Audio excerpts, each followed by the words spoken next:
Alright YouTubes, for the sake of speeding this video up, I'm cutting a few corners, but if you want to add an M.2 device to your Acer laptop, first you're going to take these three screws out of this location, and this location, alright, using a Phillips head screwdriver with a, that's the size I used.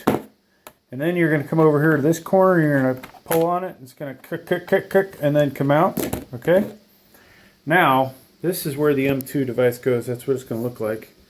You see there's your RAM, and if you wanted to change your RAM out, this is a good time to do it. Here is your stock 1 terabyte or 500 gigabyte hard drive, but we're talking about the M.2 device. So you would, basically, if this wasn't sitting here, you would unscrew this screw, okay? Pull, then slide this in. It's going to snap in up here at an angle, okay? So be careful, it's kind of scary. You then press it down, it'll sit on top of that. When it's lined up, the slot that's in your M.2 will line up with that hole.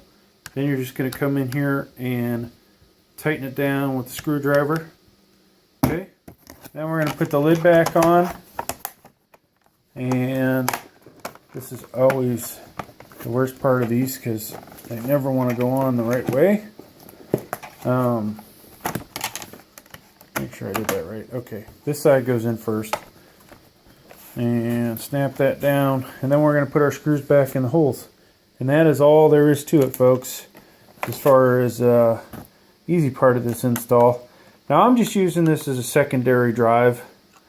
If I wasn't, I have a boot device for a that I use a USB drive with, such as this HP one here, and I could install the operating system on there if I wanted to. It will automatically recognize the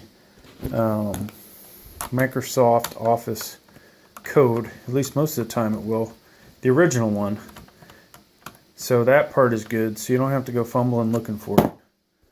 And good to go. But this increases the speed of your laptop a ridiculous amount, folks, just so you know. And what I'm talking about is read-write.